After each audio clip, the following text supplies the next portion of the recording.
nation, where we are busy putting death out of business. And it's a really, really great episode here today. It's Benzine 2020. Thank you very much for coming back. And Alexandra Black, Alex Black, you're one of the USTP staples, Alexandra Black. You've been there forever. You know all the crew. Everybody loves you. It's so fantastic to have on the show. And this is you haven't been on the show before. We've been trying to get you on for a long time.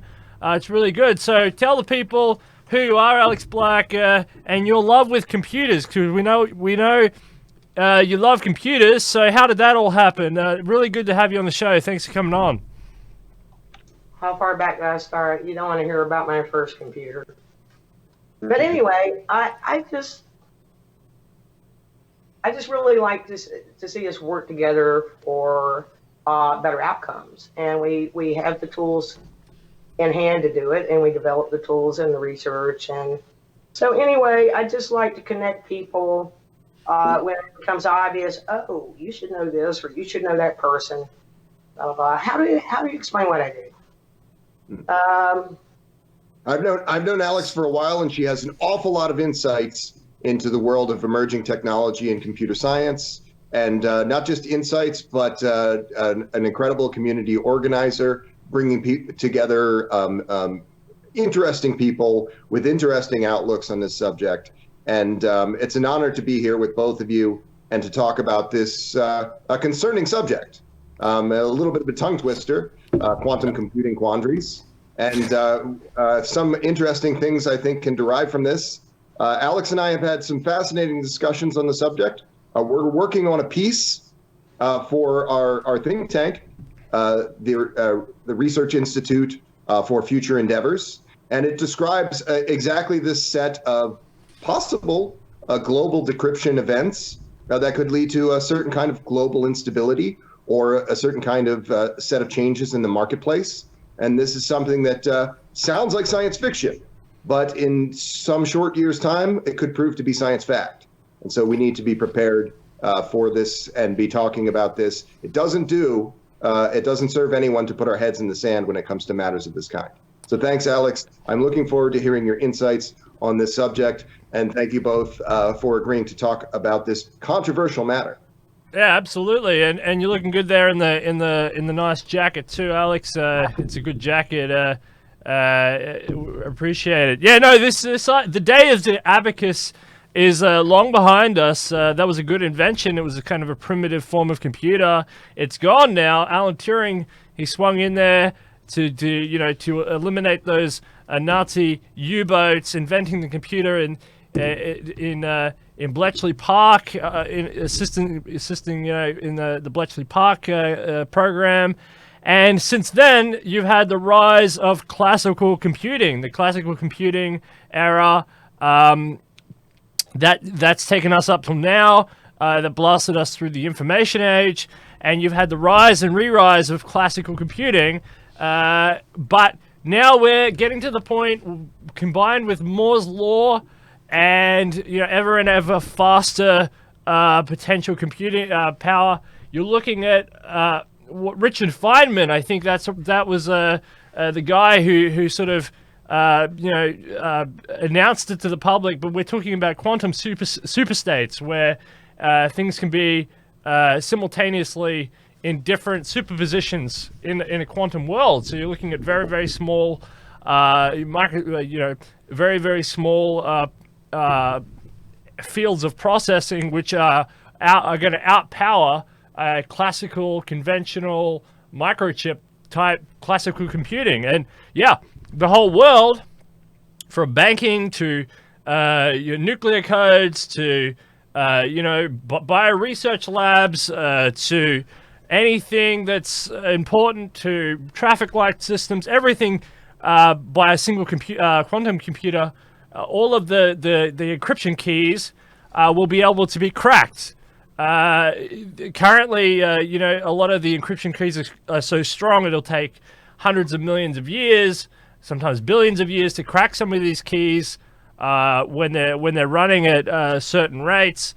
But with a quantum computer, you'll be able to crack these in hours, days, minutes, whatever. The time frame is irrelevant, because it becomes short compared to the potential damage that these will be able to inflict. And Google is advancing on that front, on the quantum computer front.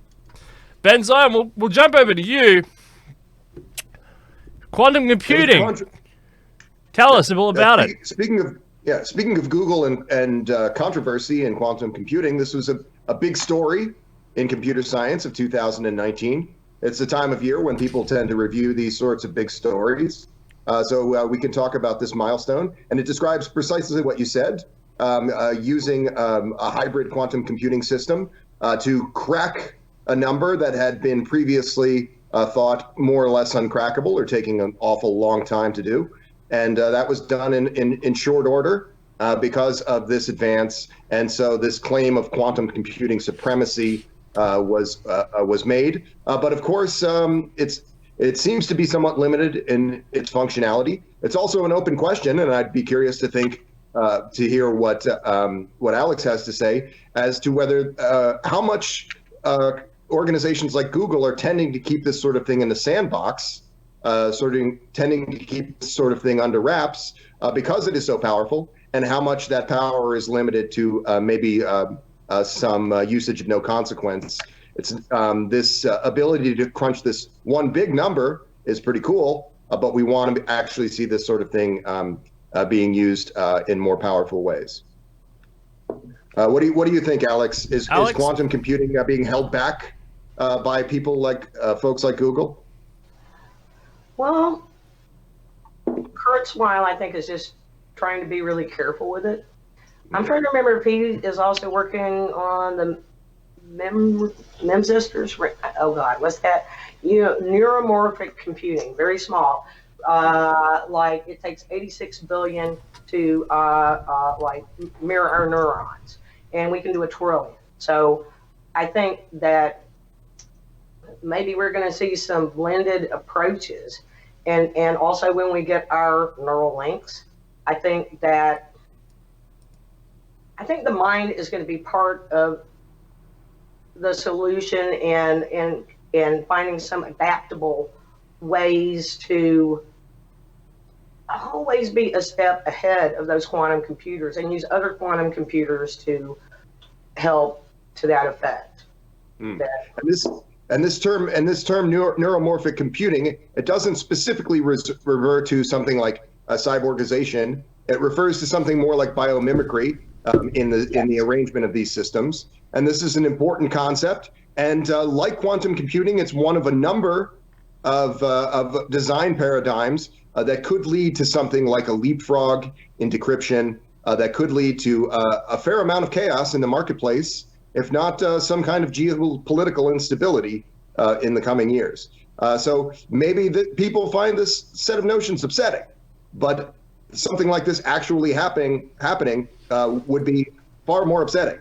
So we need to discuss in a public and open way this prospect, and be thinking about what the implications might be for nation states and for entities and for citizens of our planet. Yeah, and it's one of the reasons that Bitcoin and blockchain was invented, because they invented this as a sort of a defense mechanism against some of this encryption stuff.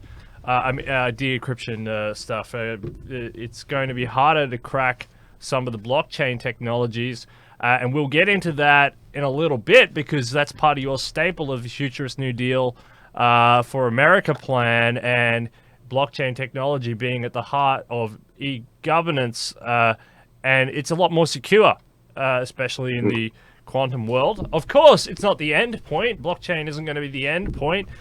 Technology moves all the time. Ideas move all the time. So maybe something will come along that is a better idea. But these decentralized, trustless networks seem to be, / open source networks seem to be a lot more efficient nowadays, especially the internet as a whole, than like what banks have, for example, these encryption networks, which are going to be, there's a D-Day coming on your bank account. There's a D-Day coming at the Fed. There's a D-Day coming at all of these secure networks across the globe that rely on these binary positions on their computers, and that's kind of what's going on with those traditional classical computers is they have a binary position, and a quantum computer is in a superstate on a wavelength, and that's the big difference. So the quantum computer can calculate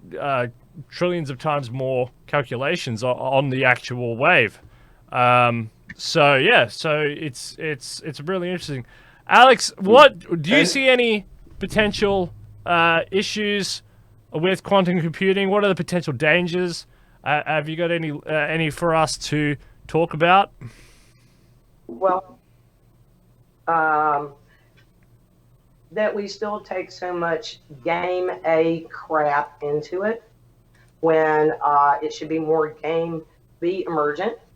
That it's a bumpy ride from here to there, and I gotta say Ben is very game B convergent with his Futurist New Deal and all he's done for us. But back to the question, other than just philosophically, how do we, if we take too much of the broken stuff in with us, like with blockchains, it's like this is going to be all great, and then the speculators came into play, the same games again, and they keep sabotaging us because they just won't make the transition. Okay, I'm diverging. Put me back more on point. So one of these potential issues is cryptographic cracking. So let's talk about the cryptographic algorithm crack, where eventually quantum computers will use qubits, quantum bits, the smallest particles in the to crack people's bank accounts, for example. Is this a worry, or will banks just flick over to quantum computing themselves to protect everybody? What about cryptographic hacks? For example, your bank account. And I want to say something about this quantum computing.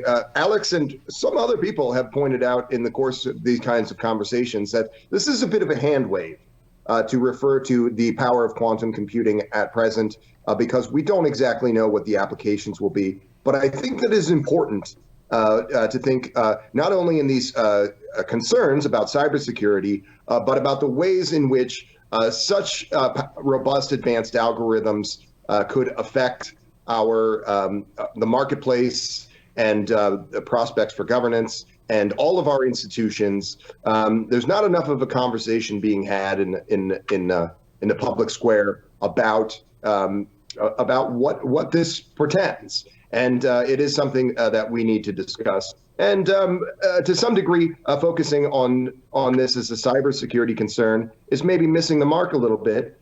To some degree, focusing solely on quantum computing in this context of some kind of thing that is enough of a leapfrog to bypass a lot of decryption standards of the day. It's also missing the mark a little bit, but it is a conversation that needs having more and more by folks. Yeah. What about the bank account idea, Alex? Are you worried that eventually your bank account will be hacked by these computers? It's likely, but I keep thinking of I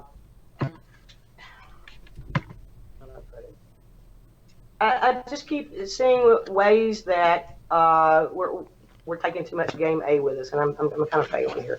But yes, that could happen. But I think that if we switch to a new economy, a cashless economy, then what is a bank account? There's only a ledger of transactions. And to the kind of economy we're moving into. Does that make sense? I'm being hand wavy. Yeah. I'm being very wavy. Yeah, no, totally. It does raise those concerns about what is an actual bank account, especially blockchain. Blockchain really changes the deal. I've had guests on here before that that they downplay the role of blockchain and upplay the role of Bitcoin in this idea.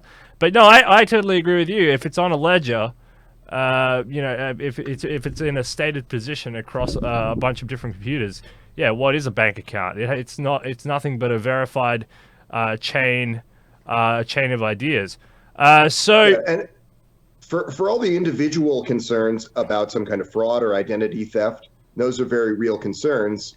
The real impact of something like this is not one or two group of bad actors defrauding individuals to some degree. It's that such a powerful technology could be used to change. To change our present day landscape of institutions by circumventing the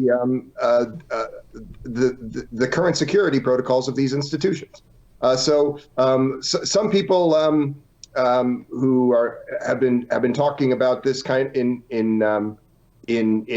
hushed tones for many decades. And some decades ago, I might have assumed that those people were not thinking too clearly. But when we look at the state of advanced algorithms, it's people in this country, they're very quick to say that they could imagine the entire nation being overrun by zombies. They can quickly imagine that sort of fanciful scenario, but they can't imagine some substantive changes to the marketplace or the state of governance today deriving from advanced technology. People can more easily imagine an asteroid striking Earth than they can imagine something like new governance protocols that derive from advanced technology and that are more decentralized. And that's a problem. I think that is a feature of a kind of hyper-nationalist baggage that we all have. And that baggage is not going to help us make the best use of this emerging technology. And so I tend to look at this idea, for example, of decryption leading to something like a cosmocracy as an interesting one. But I would see that cosmocracy as something that is a fully realized, possibly a fully realized direct digital governance and a direct digital democracy, hopefully, and something that has good things that derive from it. And this is, I think, an area of great interest, and it's one that's largely a taboo subject. And I'm not sure why, but it was my hope in bringing us together for this conversation. Well, I had a really good conversation with E.R. Esquirol on this exact topic. We went for a good hour and a bit on this topic of global governance via algorithmic adjustment, and we didn't exactly mention the word quantum computing in this, but I think it was built on the assumption off the back of the this idea of the best computer, and I think that because we went more into algorithms and political functions through computers on this e-governance type of idea, and but I think Eri would agree that you would want the best standard, and I think the best standard is the superposition. These quantum computers, I think that they will have the capacity, because something else that comes to mind, Alex Black, is medical records. As we get more and more digitalization, governments are putting our medical records more and more onto classical computers. But that's a lot of information that's ready to fall to the wayside. Another huge sort of scandal of the classical computer that I can think of is social media. Obviously, without the correct safeguards, a quantum computer will be able to access all of that all of that data, whether that be Facebook or YouTube or Twitter or any of the other myriad of the social media. So your right to privacy, but your medical records are equally as important as your location and your almost your most inner thoughts and your public projection on social media. Are you worried? What do you think about your medical records, Alex Black? And then we'll transition into this algorithmic e-governance idea that Ben's raised. But I just want to talk about medical records and social media, Alex Black, if you can. Okay. Everyone loves George Church. He started the only company I trust to test my DNA, which is, I believe, Nebula Genomics. He promises you data safety, a test that is better than 23andMe. Well, they've had errors and they don't respect your data. So I think that if we stick with his principles, with what he's doing there, I can choose to share my data, anonymized, okay, and they can pay me for that data, and I still own that data. Okay. That was my point about that. And one thing that seems absurd about blockchain cybercrime is it leaves a record. You're busted. Now, if we can have some adaptable AI to say prevent your Bitcoin wallet from being empty, say. We've not quite got the Crime Stopper stuff in on this yet. Even though it's a ledger, it's like that Bitcoin's gone. So, okay, those are the only 2 points I have about that. All right, so let's transition over into this global e-governance idea.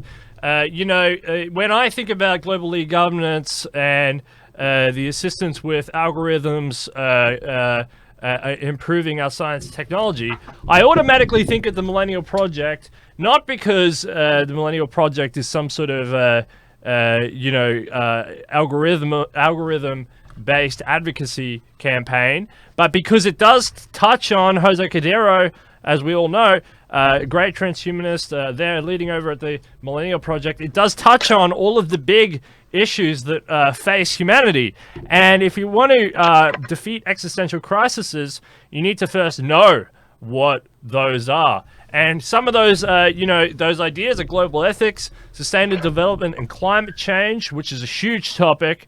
And that's something that we could discuss. And I'm telling you here, it's 45 degrees or something. It's the hottest day in Australia on record or something like that on average across the whole country. Not that, it's climate change. It's happening. Clean water is another issue, population and resources, obviously, democratization, global foresight and decision-making, global governance of IT, the rich and poor gap. That's a huge issue in every single country at the moment. Health issues, education and learning, peace and conflict, the status of women, transnational organized crime, energy, science and technology, and global ethics. So some big topics there. And the United Nations being the outsourcing mechanism for governments to for government. I think we've lost Ben actually. But anyway, United Nations being an outsourcing mechanism for governance to I think we've lost Ben. For governments to outsource their menial problems, their global problems. We did lose Ben. So Ben's gone, so it's just me and Alex Black hanging out now. That's okay. You lost me. I'm still here, but I was just like drifting off the screen. Yeah. We're all here. So anyway, so Ben's gone, but we've still got Alex Black hanging out. Thank you very much for staying here, Alex. So I'm back. We've got a whole bunch of global issues, as you just heard. Did any of those tickle your fancy in terms of algorithmic help to sort out some of those problems? Clean water, population and resources, democratization, global foresight and decision making. Any of those global governance of IT, rich-poor gap.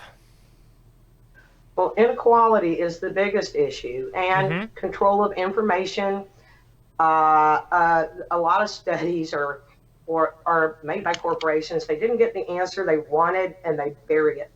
I'm not the first one to bring up this thing, but if we could have AI do the meta studies, get all this data out of the silos, that would help. That we could actually learn from what we learned and not have it buried.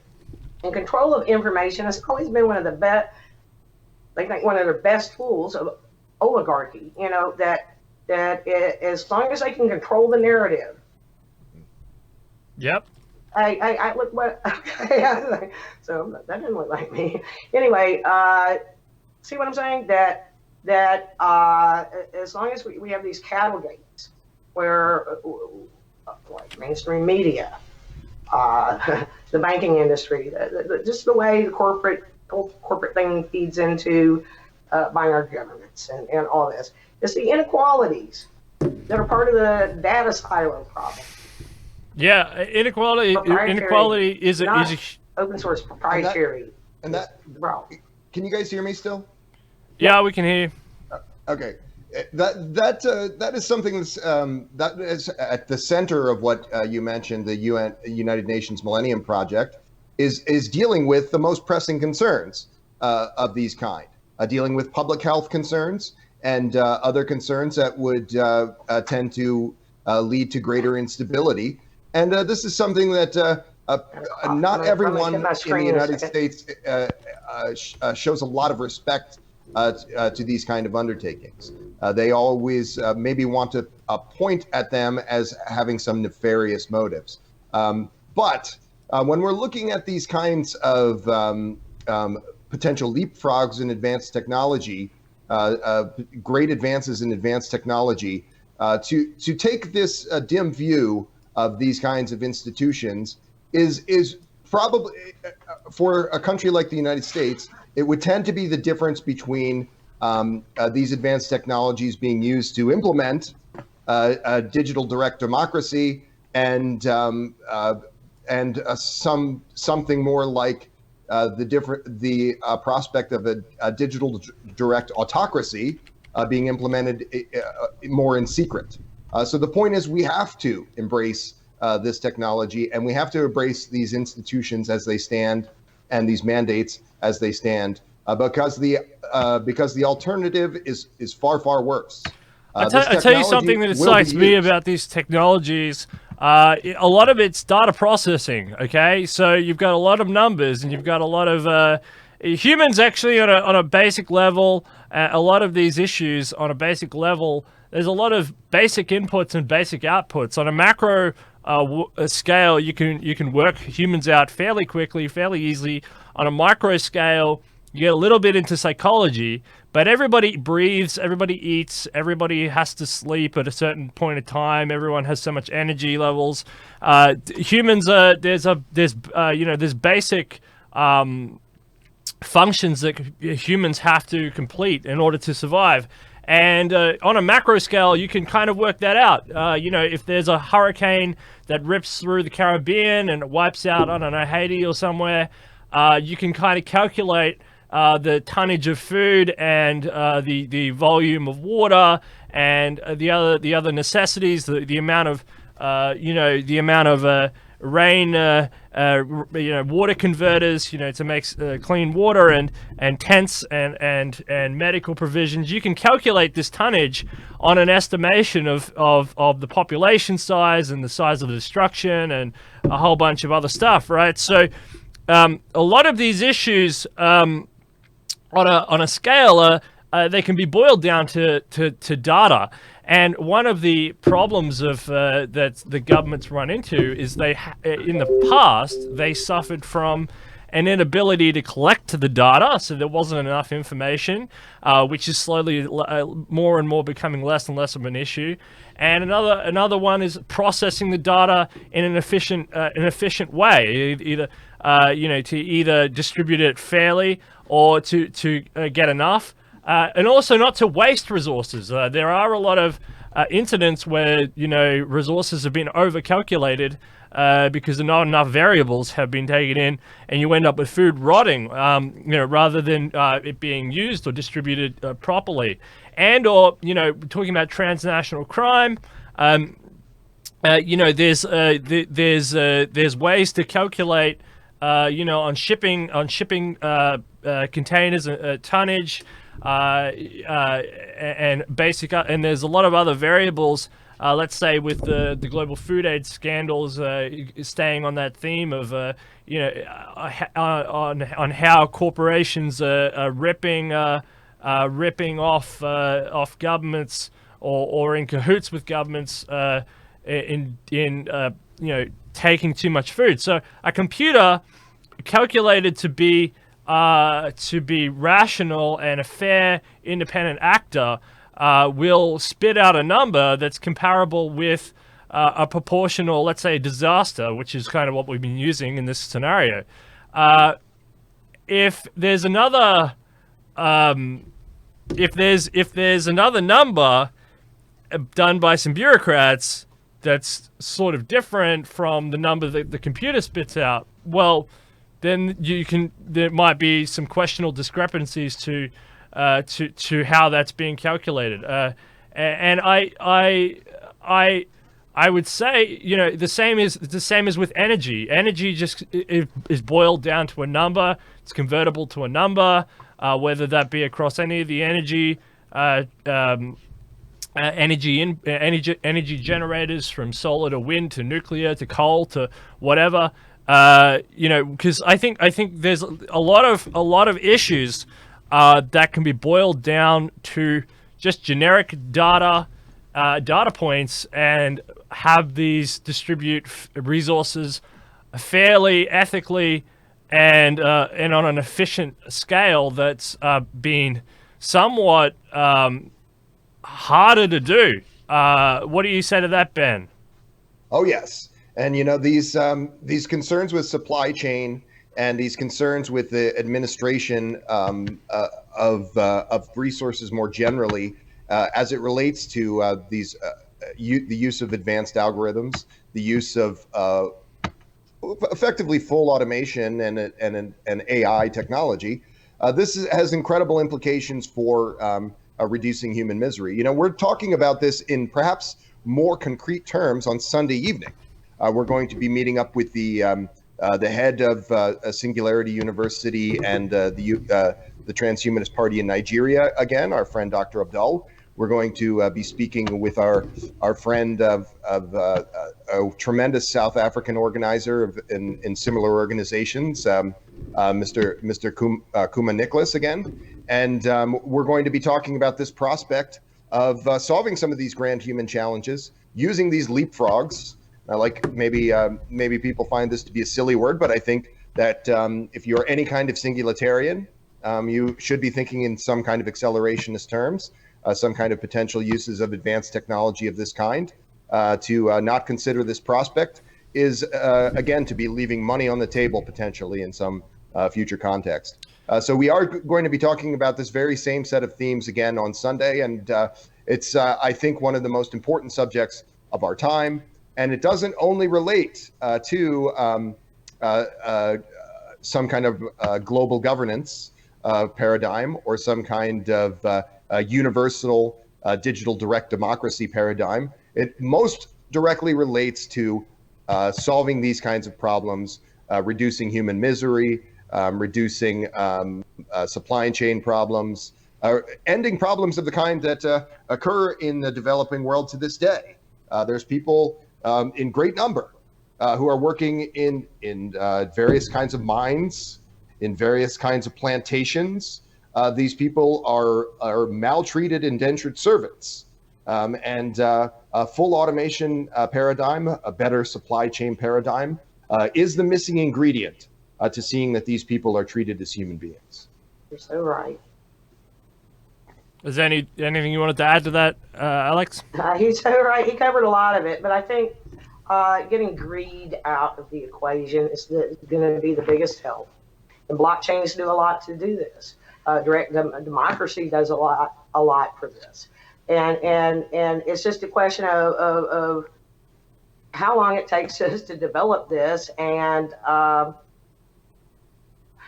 move past greed, move past scarcity and into a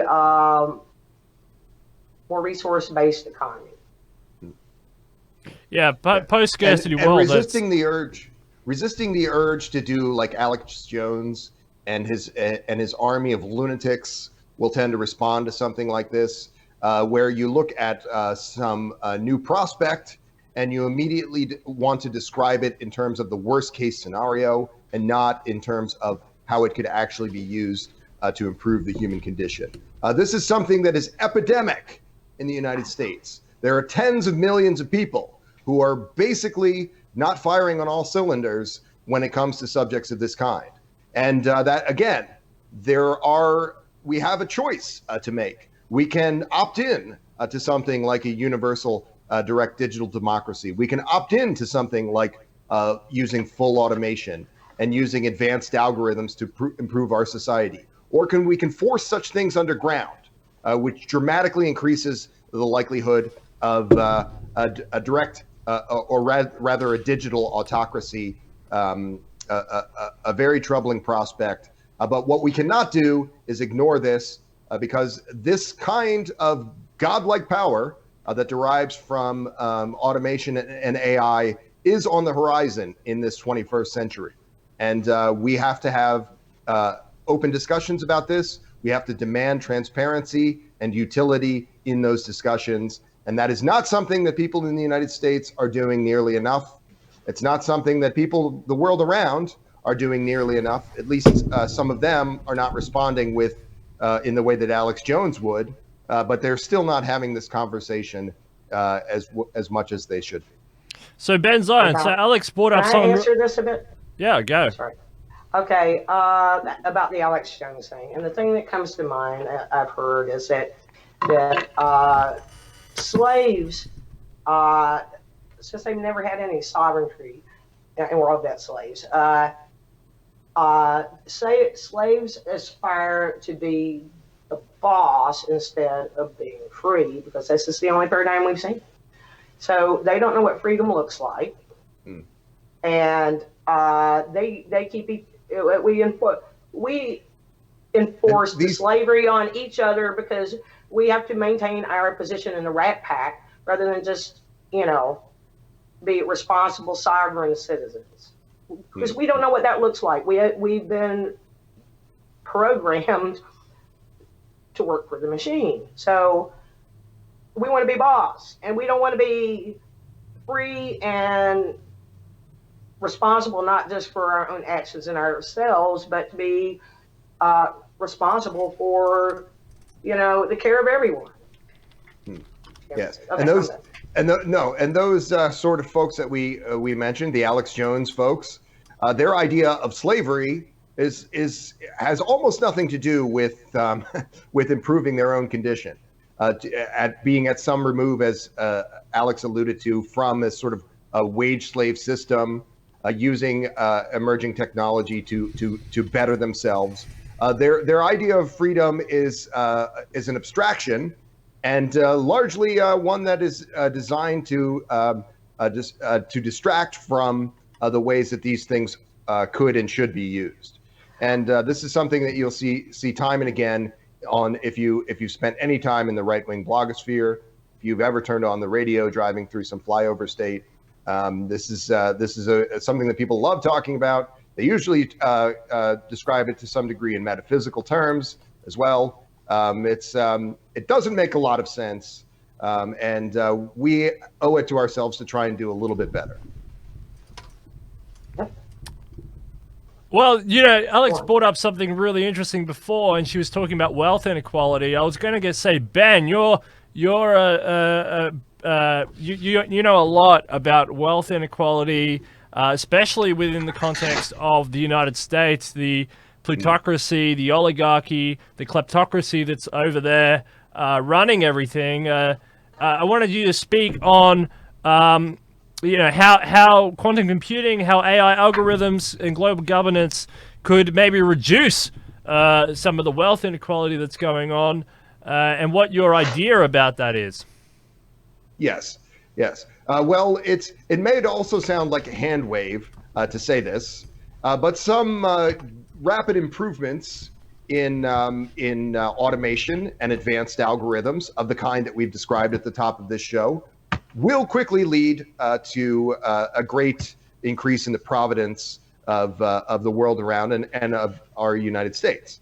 That is true, just in the sense that any situation where you have a great improvement in the quality and quantity of work product will improve people's human development outcomes and the strength of the marketplace. But we do have near-term concerns, and it is why myself and the architects of the Futurist New Deal for America just wanted to describe these e-governance elements in the form of e-voting, blockchain voting option in the Futurist New Deal for America. It's why we described other economic reforms that would serve as stopgap measures, like the federal land dividend. We cannot just say that someday things will be better, because they are not better yet. And I think it bears repeating also that in speaking of the federal land dividend, futurists, people who believe in accelerationism, will point to this as a tremendous expense that the market cannot bear. This is untrue, even by the standards of the day. But if you call yourself an accelerationist and you do not see that this future where there are many quadrillions more, quadrillions greater value in the marketplace that would tend to make that expense a drop in the bucket, I wonder if you have the right to call yourself a transhumanist at all. And this is something that came up time and again in our primary some months back. I don't necessarily expect that people outside of our community think in these terms, but it is incumbent upon us to see that they begin to understand how this advanced algorithm and automation, these breakthroughs will change our society. Alex, you were talking about wealth inequality. If you want to just go back to that for a second, That's how do you? where I was landing. You called it the biggest issue of our time. And not just the wealth inequality, the data inequality. I'm not the first one to mention this, but back to things like liquid democracy, where we could, instead of choosing a representative to go make decisions for us and then go get the lobbyist in his lap, that doesn't get anywhere. That we've got to get out of this gated system where everything's controlled to benefit the upper classes. And anyway, back to liquid democracy. I could say, I want to talk about that data proxy. thing for a moment when you're done. Okay. But I want a renaissance where everybody can say, I want to be an artist, I want to be a musician, I want to work on this or that, and not have to work specifically for a company. Now, we might do our thing within those companies under a less hierarchical paradigm. I hate to make it sound like a co-op, but it's kind of headed in that way if we're going to govern together. Did I get all the way there? Yeah. Well, I mean, can you expand on this idea of corporateless world co-op, sort of a socialist utopian idea? What can you just expand on this? And how would AI fit into this world that you're describing? Well, I could point to Cube Spawn again. When you had James Jones on, that kind of project is a start. Having an open source Creative Commons helps, but we still don't have a lot of financial rewards. We're into this because we've always let our rewards be defined by the oligarchy, what serves them. And someone made the argument, I'm not going to, Ben knows what I'm talking about, that if you look to 1984, all games serve to the middle. That they're either making you fear to be a sheep, so you're going to be sheep, or you so much don't want to be sheep that you want to be the boss. And then we've got our rebels, and they serve up another brand of fear to us to kind of still serve their ends. And it's like, is there a way to break that game A thing so that they still don't use us to their ends? I don't know. Yeah, it's an interesting idea. I do love cube spawn. I think 3D printing is a great idea. Going from a circular to a linear economy, it's a very different idea.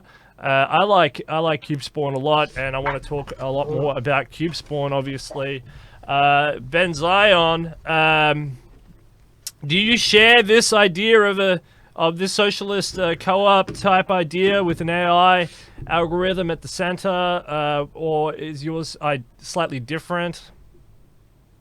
Well, I think if you're going to describe this as a socialist paradigm, you should, in the same breath, describe it also as a libertarian paradigm.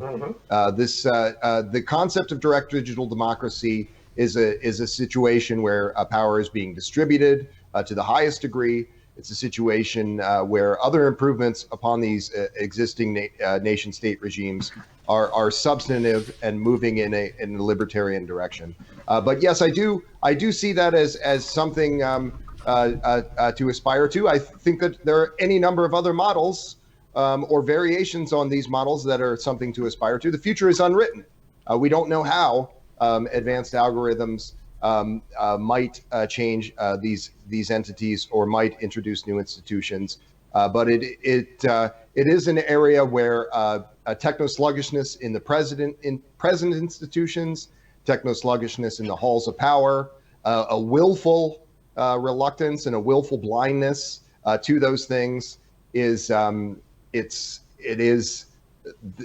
serious impediment. So do you think? So do you think our ignorance is leading us towards a world where we're not going to get these algorithms right, or do you think that something like the USTP and Zoltan Itzvan and yourself and others who are out there advocating that we have to have discussions on this agenda, that people will see the light? Just as they never pushed the nuclear button during the Cold War, they sort of saw the light, right? They saw it would be the end. Humans are kind of like that. They kind of leave everything to the last minute. If you're doing a research project at the university, you kind of leave it to the last night and you pump it out at the end. Do you see a race to the finish where suddenly the White House will wake up one day on the right side of the bed and say, "Wow, we really should be listening to the USTP on these issues"? What do you say? Yes, I think that probably those people will have a coming to Jesus moment in the coming years, and that's I think it's a difference between there's you mentioned a gentleman, Zoltan Istvan, the founder of this organization. He's running for president on the Republican ticket. He's raising awareness for these kinds of techno-optimist reforms and life extension reforms. And there's some points that I would tend to disagree with him, but he's done incredible work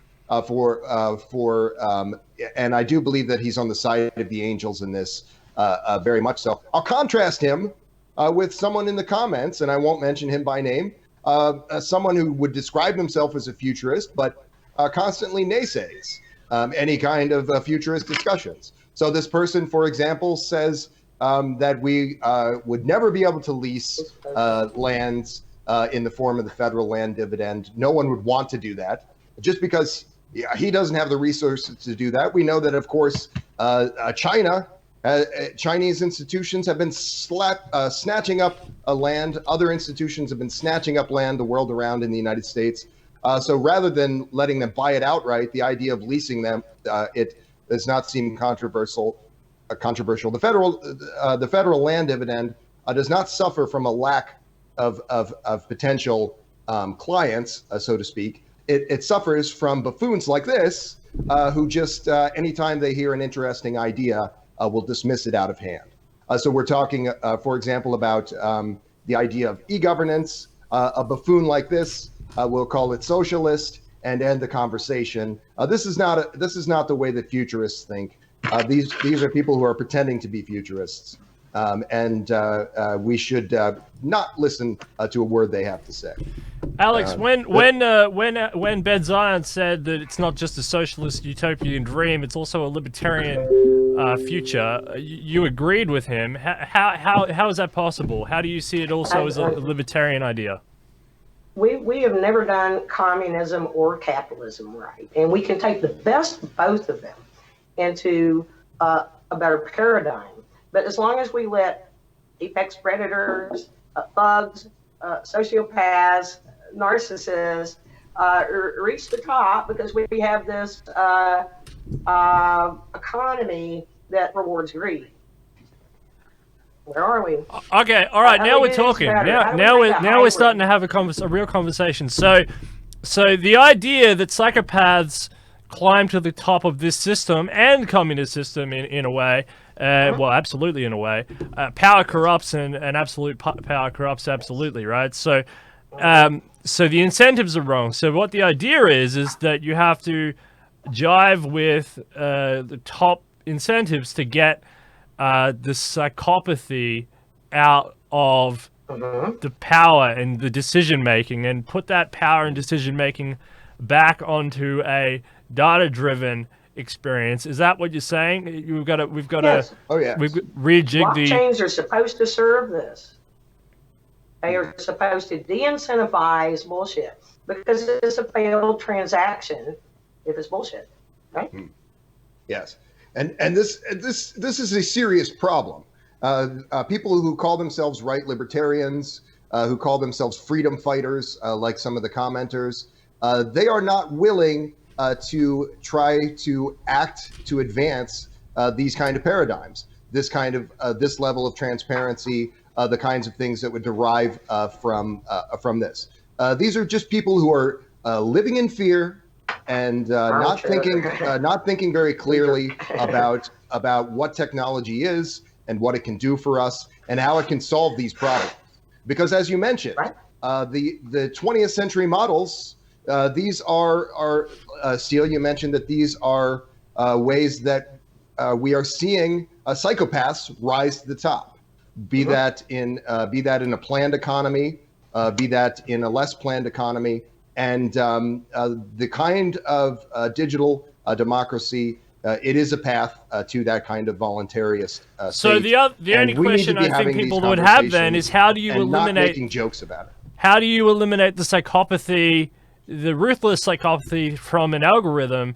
Not because it would genuinely want to be a psychopath, not this Skynet idea, not this sentient conscious idea where it's a sort of robot devil that wants to punish, but the idea of kind of like the train. I'm not sure what that experiment is called, but where you have a train on a track and it can run 5 people over, it can run one person over, and you've got to pick one, right? And it's going to always pick. Problem. Yeah. Yeah. And Alex and I have actually had a lot of conversations about this. I'm glad that you brought this up. You know, this robot devil concept. And there's a lot of ways to describe this construct, but it is a fanciful notion because the reality is that what we're talking about is not something that is Skynet, that this was mentioned in the comments, something that attains consciousness. This is silly ideas. People are thinking about this in terms of films. What we're talking about is more elegant systems that can be used to solve grand human challenges, or they can be used in service to the present day corporatist regime. And we need to demand that they are used for the betterment of mankind. If you let them make the rules, they will pick the rules that serve them. I got to rush off for a cup of coffee. I'll be right back. Yeah. All right, so Alex is going to get. Oh, she took her. I'm still here, Steele. Yeah, no, she took her headphones, so it's going to be a little bit of an echo, but that's okay. So, yeah, that's cool. Yeah, well, you know, we do have a problem in human society with the way we arrange our governance structures, where psychopaths do end up always rising. It's kind of, they always end up frothing up, and they usually, apart from their productive capacity within a government, which is an entity built on the back of men with weapons and prison systems. Not always a bad thing.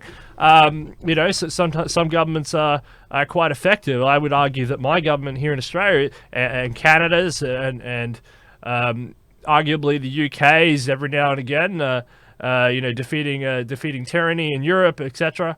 It can be quite good. But a lot of these guys, there is a lot of fat. There is a lot of slime balls, that do end up rising up through those systems. But it's kind of like if you can eliminate the mechanism of those higher echelons of power that have been monopolized by certain individuals that can inflict misery over fellow human beings for personal gain, then actually you're having a real conversation. And whether that's by AI or not is up for debate, but I don't see how it wouldn't or couldn't be by AI. Do you know what I mean? I mean, there may be something down the pipeline that you could do. I mean, up until this point in history, it's always been a different politician. It's always been somebody else with another microphone who's always making another promise. It's either it's Bill Clinton will save us this time, or it's George Bush will save us this time. Oh wait, no, it's Obama. He's going to do it. No, it's Trump. It's whoever's coming next. It's always been a different person. We're hitting this point in history now where we're having a mix of realities. We're having a mix of options. And it doesn't just have to be another person to fulfill these roles. Yeah, and that inability to think about the extent to which some kind of proto-fascist thinking, some kind of great man worship, is circumvented by something like digital direct democracy. These right libertarian clowns in the comments in today's show, they're concerned that AI is going to take over the world, that this is a evil socialist paradigm. But that level of transparency, that level of participation on the part of all of us is a dramatic improvement over the 20th century models that we live under today. These guys, to some degree, already have their boots on our necks. And anytime we are talking about improving that system with these new technologies, we have people who are not serious thinkers, like these commenters, saying that this will be somehow worse. It's not going to be worse. Transparency and openness and new technology will always tend to be better in this kind of situation. You're only as sick as your secrets. Yeah, well, what about the enforcement of bad actors such as China with the facial recognition and the social credit system? Do you agree, Benzon, with the social credit system and this sort of notion of punishing people for a perceived incorrect social behavior? Absolutely not. By the present day standards, I do not believe that the social credit system is well conceived. However, the idea that we could be steering people to a more science-based sort of worldview and a more rational worldview, this is not beyond the pale in my thinking. So it's a question of how this sort of thing is used. There's a lot of ways in which we could be offering a carrot rather than a stick in the implementation of these kinds of systems. But as today, the most realized system of this kind does tend to use the stick more than the carrot, that in China, we should rightly criticize that. But I do believe that it is a difference more generally between this sort of open society paradigm, the panopticon society, and the present state of corporate surveillance that we also live under here in the United States, and that exists to a very high degree in China and other nations as well. We need to move towards that system of openness. With this, in this context of a social credit system, we need to create such systems that operate in service to this openness and positive reinforcement. Alex, what do you think about China, the social credit system, sort of this facial recognition, punishment for doing perceived social ills, or anything against CCP regulations, etc.?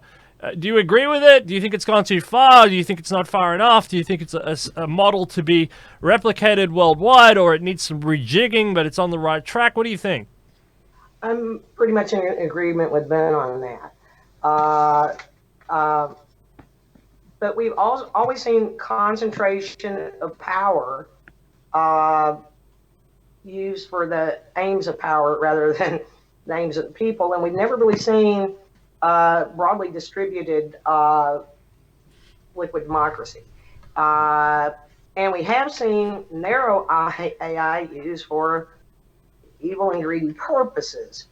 But back to the social credit system.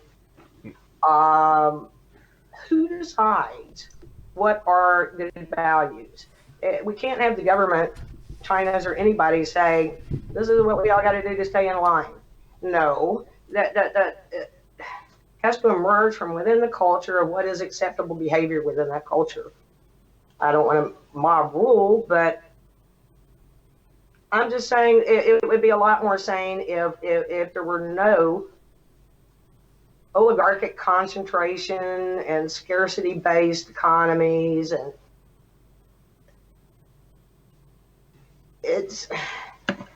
I'm ambivalent about China because they're making some great strides in research, and of course you can't ignore 1 billion people, but I would like to see their people more free to everyone more free to become that renaissance. And I am inclined to believe that the kind of protocols that we're talking about, the use of full automation and AI to improve society, it would best be used in a more limited context because we haven't seen this so much before. It would first best be used in some kind of micronation, in some kind of small place, and also in limited contexts to begin with, like in the public health service that treats aging as a disease, or solving more specific problems, rather than the grandiose undertaking of creating a global governance, electronic governance network.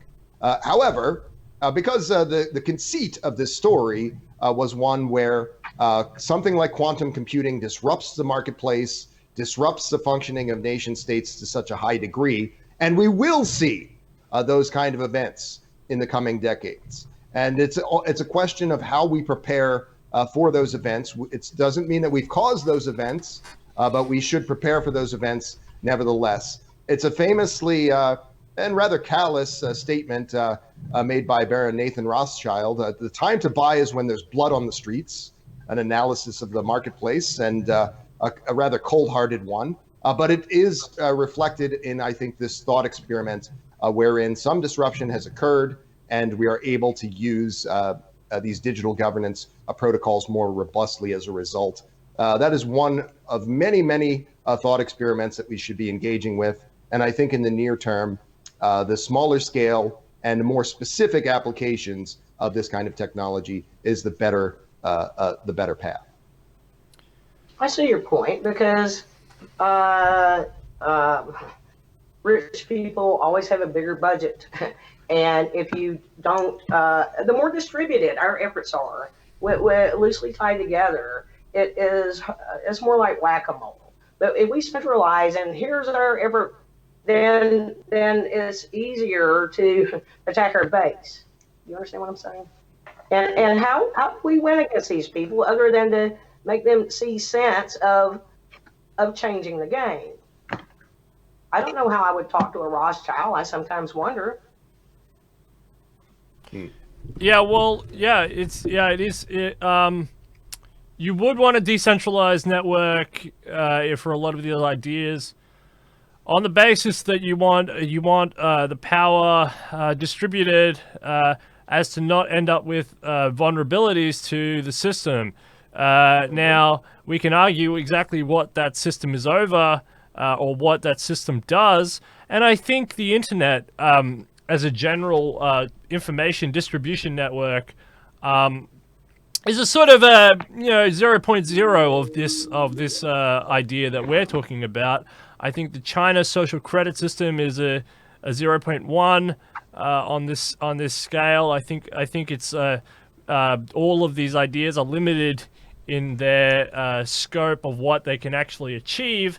I think because policing networks and policing global governance to do with transnational crime, corporate crime, intergovernmental crimes. I think that this is going to get a lot harder in the age of simulated networks. I think as this reality becomes more efficient, based on a networking process that's just been scraped. I mean, we're only staring at 40 years of the internet or 30 years of the internet. It's really not in any substantial way only 20 years of the internet. YouTube was born in something like 2006, so Wikipedia has only been around so long. We're not looking at the internet having been around in a very substantial way. But you are looking at a new generation, a younger generation of digital natives who don't know anything else but social media, but distributed networks, but cryptocurrencies and digital banking accounts and more virtual and simulated realities and virtual entertainment. In many ways, you're looking at networks and of people that are distributed unevenly on a technological level, and I think what the USTP is trying to say, I think what Ben Zion is trying to say, and others, especially on this program, is that the older generation is out of touch, although they understand the implications of these technologies on a sociological, political, military, for their applications in a sort of general sense. If you talk to these people, they can show you the old camera that they used to have where they had to put film on it, and their old calculator that they had to carry around. And these things are not ancient devices. These are things that are 30, 40 years old, and comparatively to previous tech, these things are highly advanced machines. But compared to some of today's technology, it's inferior. Quantum computing, again, is going to wipe out any technological progress that's happened in the last 20 years, 30 years. It's going to wipe that out, and it's going to be a technological shift, something akin to the reinvention of the internet. So that's why I say it's on a really low end of that scale, a 0.1, a 0.2, a 0.3, a 0.4. You can argue where it is, but it's nowhere near a 2.0 yet, because I think the shift will be dramatic as computers create computers on such a scale of these quantum superpositions that will be able to do mathematics that is incomprehensible to the human mind, and that's something important. So the resurgence of corporate, the corporate government crimes that will be able to be committed are going to go not interdimensional, but quite complicated when you start breaking down the fact that there will be secret holdouts in simulated worlds, or it's going to get quite crazy. And you are going to need on a corporate governance scale, on a transnational crime scale, on a police networking scale, this layer of reality that we exist on here will have to, in fact, become an automatic functioning unit with an ever expanding base of resource, space exploration and resource extraction, simply to sustain the ever increasing amount of complexity that's going to be born out of these algorithms and out of these quantum computers and the new technologies that they will bring forward, which is going to take a huge amount of preparation. What do you say, Ben? Yes, there is an awful lot of planning that needs to go into this, and it's, again, that might sound like I'm beating a dead horse, but when we're talking about these kind of advances that you've described, this is a reality of the near term that we need to be talking about, and people like the commenter, again, who is talking about these things in terms of red baiting. Everything has to do with socialism. No one else who is a serious thinker on this subject, political scientists, computer scientists, people who are doing serious writing about this, they're not talking about this in 20th century Cold War terms. They're talking about this as a godlike set of algorithms, conceivably, that if we ignore their potential, will not be used as well as they should, and could be used to more nefarious and autocratic ends. And the people who want to stop that conversation about how powerful this is, about how big of a game changer this is, by just whinging about socialism, they're really not the adults in the room. I would encourage people to just block people like this, because we need to be having conversations about what this is, how it does improve liberty and freedoms for human beings here in this country and around the world, and not be listening to these red baiting clowns. Straw man. They go out after their favorite straw man and want to just make everything about that. You're right. I think that we saw some ubiquitous services roll out. A lot of good come out of algorithms, so that, say, we have robot swarms everywhere just cleaning up the street and making things nice, or whatever they do. That if we saw some good outcomes, maybe we would have a little bit less of this hysteria. Yeah, and I think that something like e-services and an option for blockchain voting is a way to get people acculturated to this. Seeing that this kind of more advanced algorithm has practical uses in various facets of civic life. And I'm very excited about the prospect of eliminating people from the shackles of their white collar jobs. I think white collar jobs have been detrimental to society. Lawyers, accountants, a lot of these corporate people. It's driven them into cubicle style living, where they've essentially become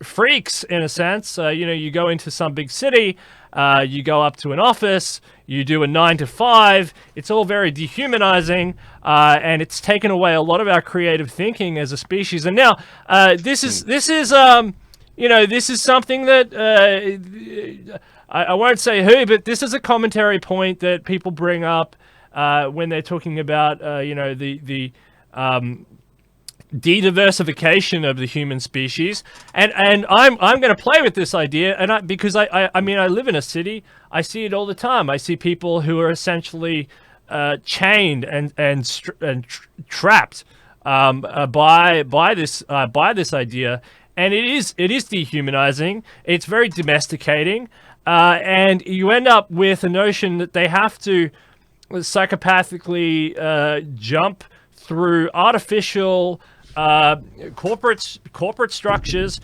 I'm a capitalist. Pavel gets up me every time I mention it. We're not supposed to be left, right, or center, or up or down. We're supposed to be transcendent of all that. But I'm telling you, I would identify as a capitalist. But a lot of these corporate ideas are built on artificial structures of hierarchy, so that people spend if you listen, people spend the first 10 years doing this, and then you spend the next 10 years sucking up to your boss to get to middle management, and then you spend the next 10 years trying to attain that fanciful goal, and then but your life is gone by then, and it's all washed away into a vacuum. And what have you really achieved? You've really achieved nothing but standing around the water cooler waiting for Friday afternoon, and you leave at 10 to 5 and you feel really good about yourself. It's very dehumanizing. It's very it's lost a lot of our creative spirit. And I know, Ben, you were in New York, and you were complaining when you were talking with Pavel and I, and it's really struck a chord with me that these people were lost in the rat race. It's kind of like a mind cult. These people are overly busy for extracting resources off the third world countries. There's a lot of exploitation going on just with the movement and manipulation of one person from one area of that city to another. But the point is that they don't realize it. I mean, and even if they do realize it, there's nothing they can do about it, because what are you going to do? Not put food on your table? It's a crazy system that we built around that we built up and around ourselves. And I think it's something that can be adjusted. Again, I'm a capitalist. I'm not in total agreement with you, Ben, but I'm not the guest on the show. But, I see these problems. I see these problems. I see these problems all the time. And it's disturbing. Yeah. There's thinking in terms of what the marketplace is and what it should be doing. This is something that we all need to do. I've been a capitalist my entire life. The idea that I'm not is just it's kind of laughable. And what you said about the rat race, it does strike a chord. And the premise of this today's show was talking about something a little bit speculative, quantum computing being used to decrypt a lot of systems, a lot of institutions, potentially contributing to global instability, and how that could lead to new kinds of institutions to as a safeguard against such things. But another feature of RIFE, our think tank, the Research Institute for Future Endeavors, is talking about another side of this, besides solely advanced algorithms of a more speculative nature or full automation discussions, and that is thinking about things like augmented reality and interfaces. We're doing a series of writings. We have a tremendous collection of futurists from different parts of the world. RIFE is a collaboration between the Canadian Transhumanist Party and the United States Transhumanist Party. And we've managed to enlist leaders from many places in Europe as well to be contributing to this think tank.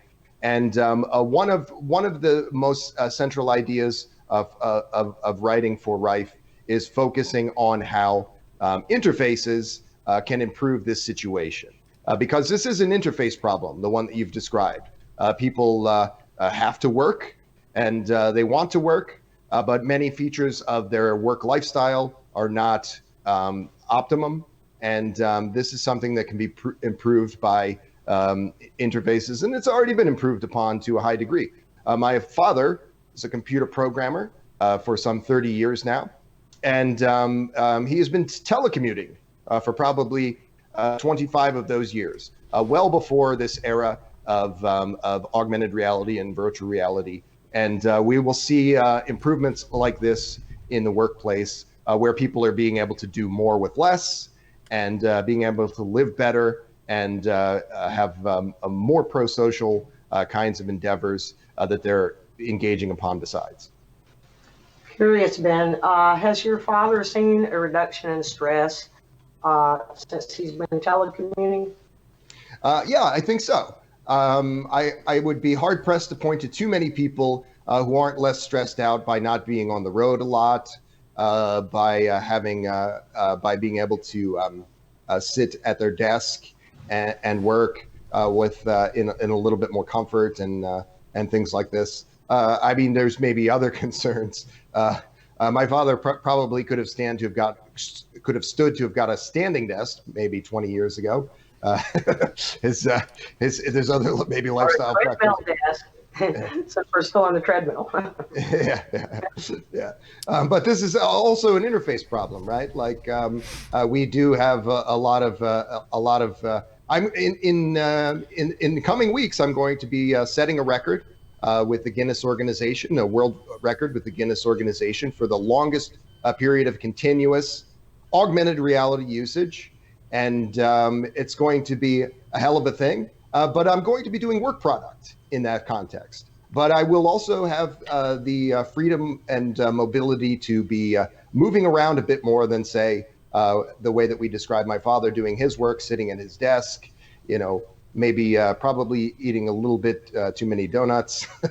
But all of this sort of thing adds up. And, it's a meme that I'm particularly fond of about gaming.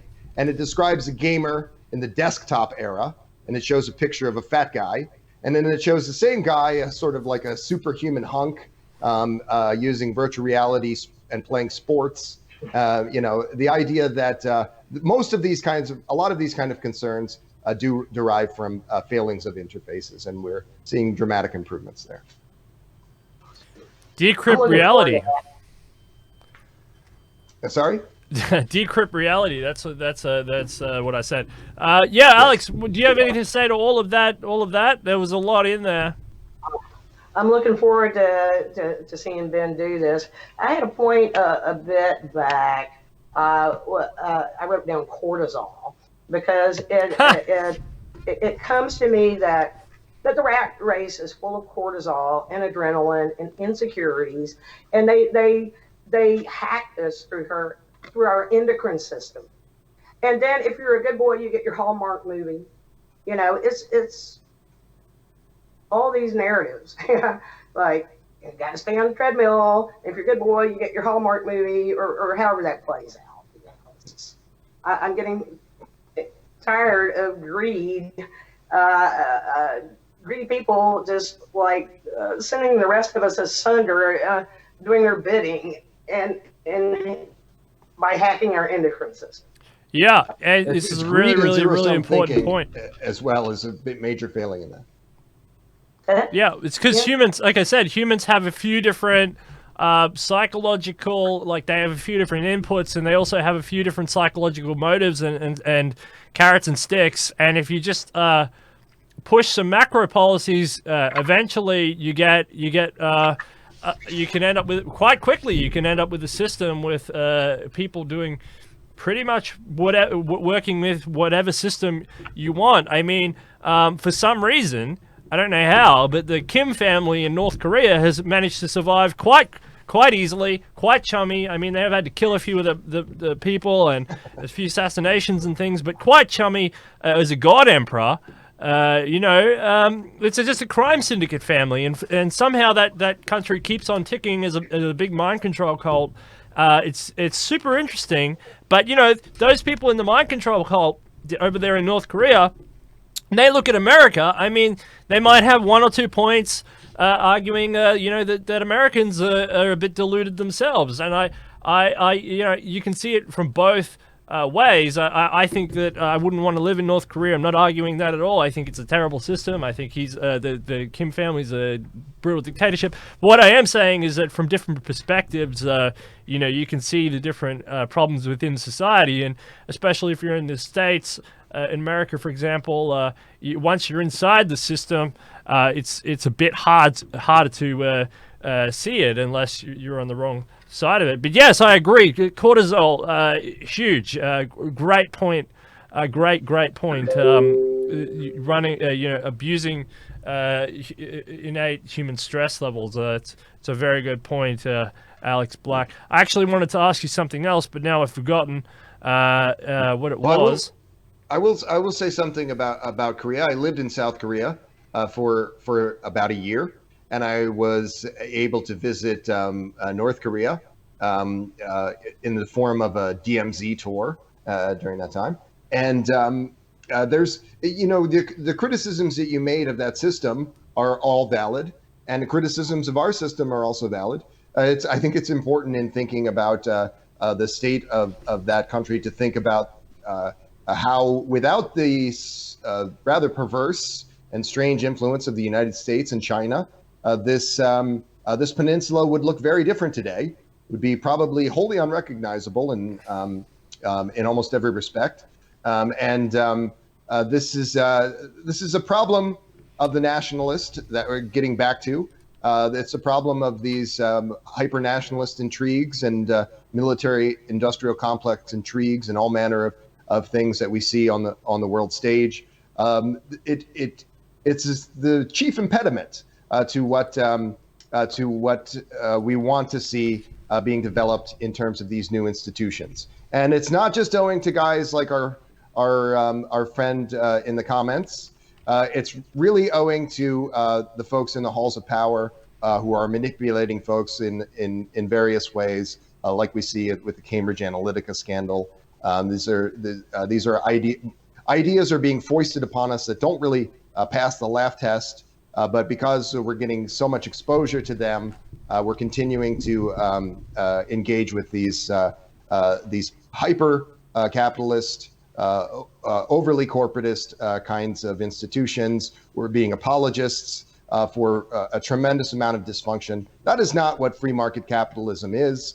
It should be something that is more regulated, that does concern itself with the well-being of the citizen, that does allow for these new institutions to evolve naturally, and that does strengthen the people's ability to start sole proprietorships, partnerships, and cooperative forms. These are the more natural forms of the free market, to my way of thinking, and they're being artificially suppressed, just as so many other things are being artificially suppressed in this world of ours. And we need to see that this kind of apologism that we see from the commenter, it doesn't serve futurism. I'm hard pressed to say that folks like this are futurists.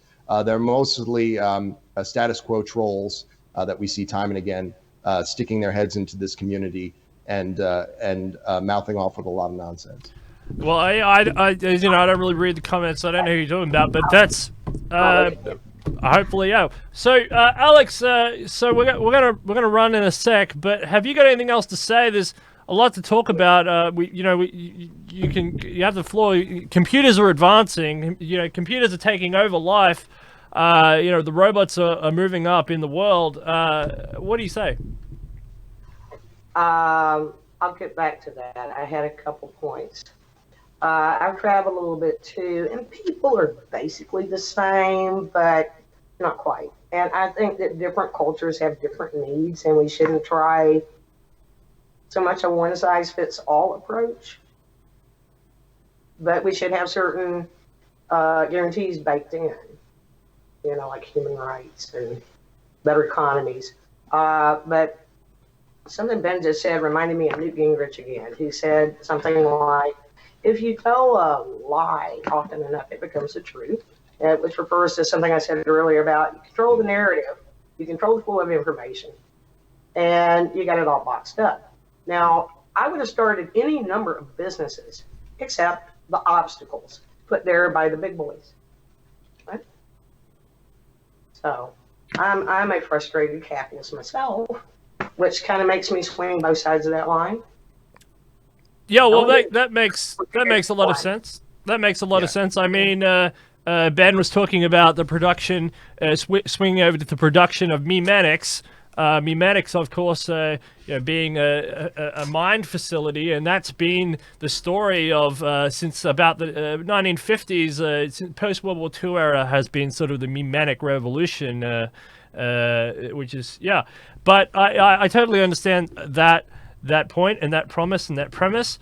What I have always been frustrated with is the fact that a lot of what Ben is talking about, these apologists, again, I haven't read the comments, I don't know who he's talking about, but in general, excluding the commenters in this one, a lot of people on the right, especially in the United States, defend a system they call capitalism, and they defend a system that they think is a free market, fair system where what you call in America mom and pop shops have a fair go against an Amazon.com or a Walmart, right?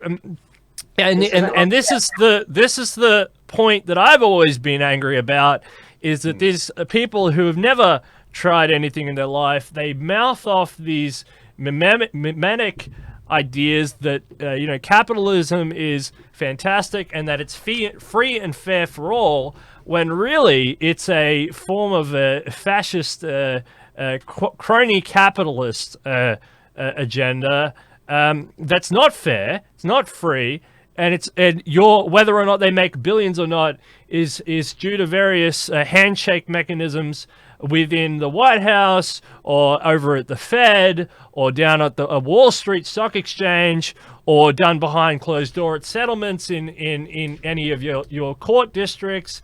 And it's not fair. It's a rigged game. It's a rigged game for the people at the top, and they make sure that what we were talking about before with the accountants and the lawyers and the army of people who are in those cities defending that system, mouthing off platitudes that keeps them well fed, that this system is free and fair for all. But if you've actually ever been a mom and pop store and tried to compete and paid your taxes on time, you're going to lose. You're going to be the loser. You're going to be the one out on the street, with getting your house foreclosed on and your business, backed up onto a truck because, Wells Fargo or Bank of America or Merrill Lynch or whatever is not going to have just one arm of this corporate fascist idea.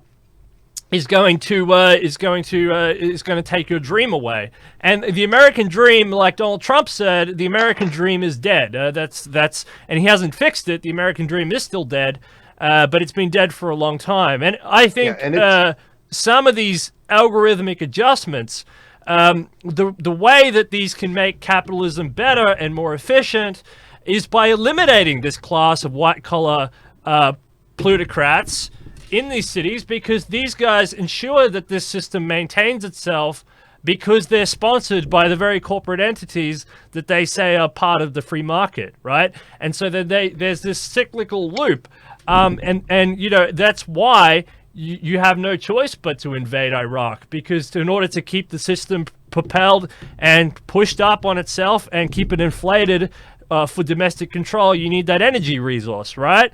BP's got to make money, Shell's got to make money. I mean, so it's not capitalism. This is a mimetic lie that people go around. They go around spouting a lie. So. And then you know what happens?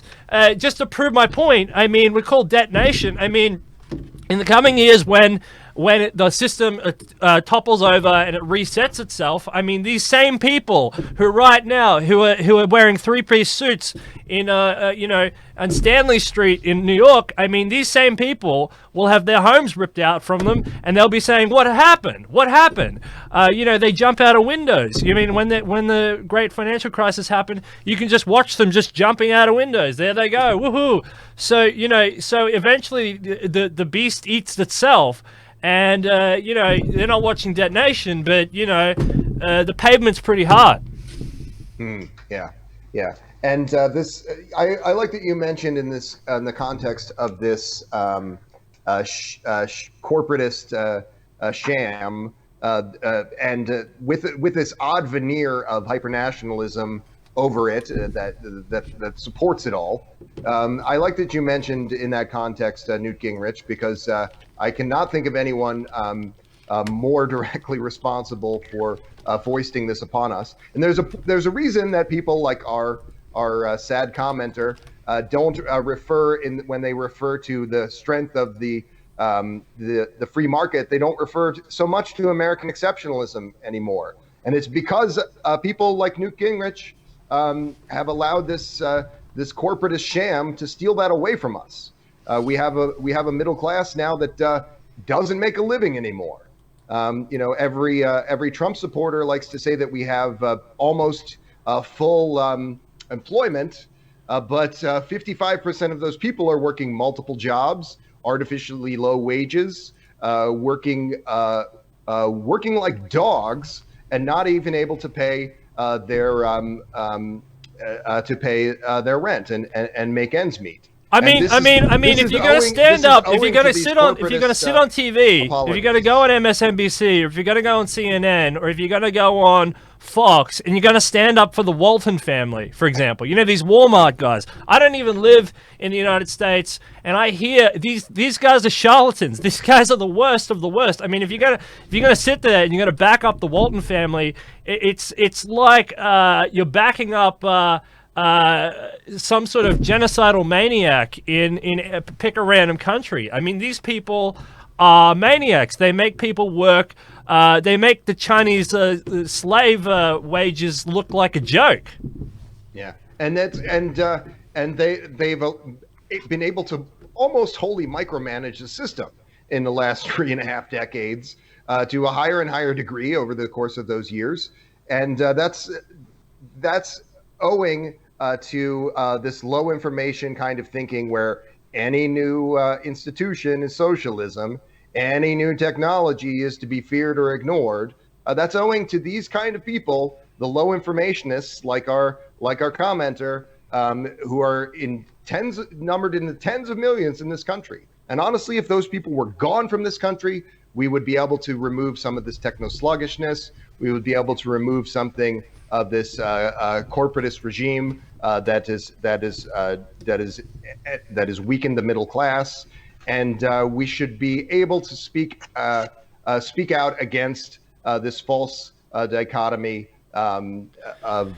You see, Ben. I think a problem is that, you know, when people say there should be equal sort of resource distribution, you know, we're talking about justice as well. We're talking about justice and equity in different ways than just, you know, this old communist or socialist notion of, you know, you get one piece of bread, I get one piece of bread. We're not talking about that. You're talking about the equal distribution of the law. The law should be applied the same to the Walton family as it is to you, or to Alex Black, or to anybody else. But the thing is, these people, they're above the law. You see, they hijacked the law through people like John McCain, through people like Barack Obama, through people like Donald Trump. So once you hijack the law, you don't get an equal distribution of justice, okay? And I mean, there's not. I mean, if you want to continue to live, I mean, this is why, in a way, algorithmic fairness can bring back a lot of what's been hijacked from the thing. And you're talking about the same thing on an international level. Now, I'm not an advocate of global government. Everybody knows that. I don't think it is you know, I don't want to see a unified global system. I would argue maybe at that point, if you had a diversity of planets occupied. So Mars is now been occupied, and it's a flourishing place, and Venus, and maybe you could have a global government then, because it would then be a actor in a series of actors. I think always having diversity in this realm is a good thing. But if we have one planet and we had a global government that ruled everything on the planet at the same time, then you end up with inefficiency there, because it can be dangerous, you know, well, even a dictator, or if something goes wrong, you run out of options. But if there's a diversity of planets, for example, I mean, in the sense that we're talking about a universal direct digital democracy, it's as much a one world government. It's as much as 7.4 billion person government. I mean, to refer to this as something a singleton is to very much overlook what this sort of thing could ultimately be. But it is true that this is one of many theories, and certainly in terms of the timeline, there's no way of knowing when we might have the resources to implement such a thing. But the idea that most people have, that this is inconceivable, it's nothing to do with the technology or the human will to do such a thing.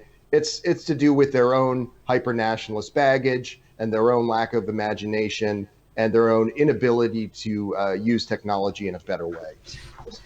Yeah. They can't think for themselves. They've always been trained not to. Can I cover a few points? Okay. We have this techno sluggishness.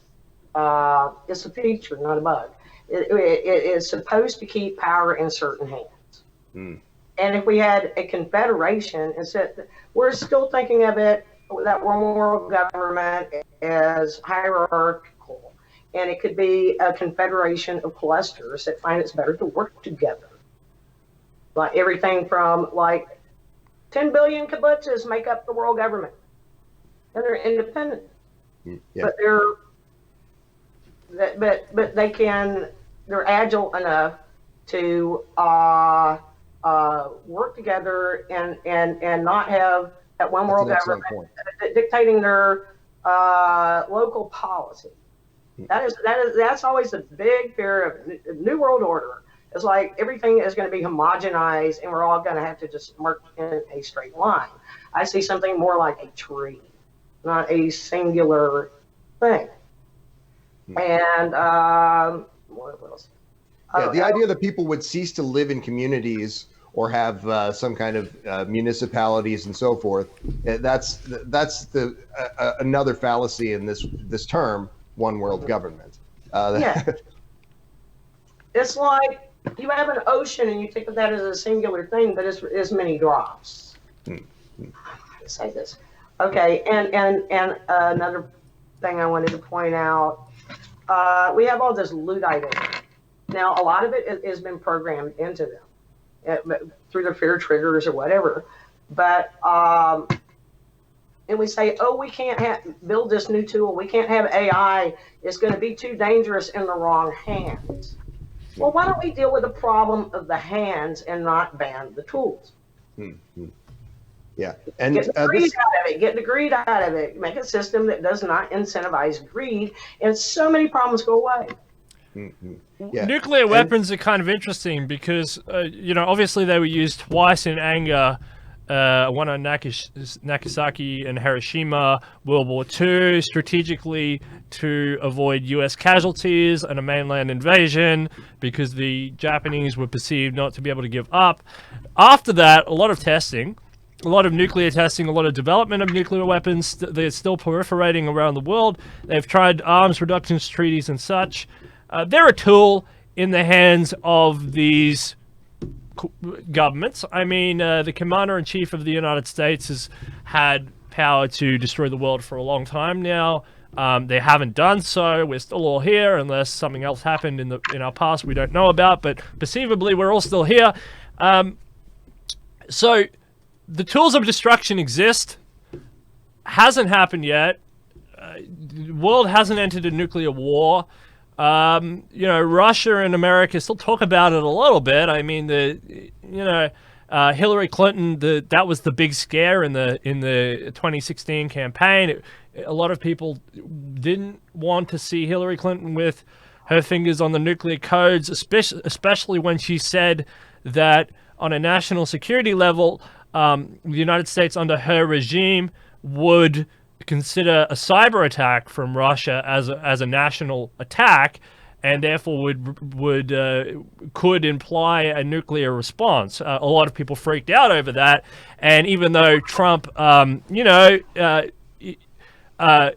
he can change his mind and be a little bit, impulsive at times, people preferred that over some of Hillary's rhetoric there. But the tool of nuclear weapons hasn't been banned, and it's a death tool if you want it to be. That's a very interesting point. Do you want to expand on that, Alex Black? Nuclear weapons aren't banned. They've gone through a whole universe of shaping, reshaping, remodeling, control treaties and such, but they still exist. They're still out there.